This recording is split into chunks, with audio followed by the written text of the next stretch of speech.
They were told the paint was safe. So the women working with it put their brushes between their lips and went back to work. In the 1910s and 1920s, young women worked in factories painting luminous numbers onto watches, clocks, and military instrument dials. The paint contained radium. At the time, radium was considered almost miraculous. It was associated with science, medicine, beauty, and even the possibility of curing disease.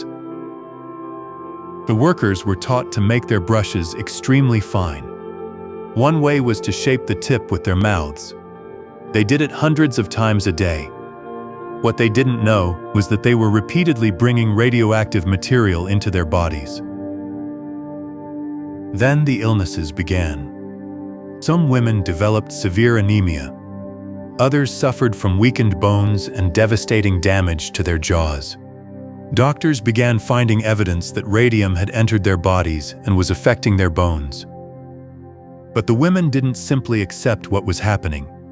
In New Jersey, 5 seriously ill workers sued the company that had employed them. The case became national news, and the women faced another obstacle: time.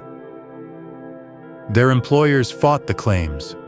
Legal delays and statutes of limitation made the fight even harder. Some women were already dying while they waited for justice, yet their testimony helped expose a danger that had been largely ignored. In Illinois, Catherine Wolfe Donahue testified from her sickbed. In 1938, the Ottawa dial painters won their case. Donahue died shortly afterward. But the legal fight continued. In 1939, the U.S. Supreme Court refused to hear the company's final appeal.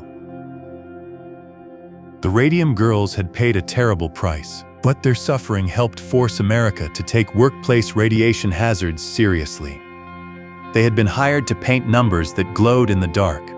Instead, their story became a warning that still shines today.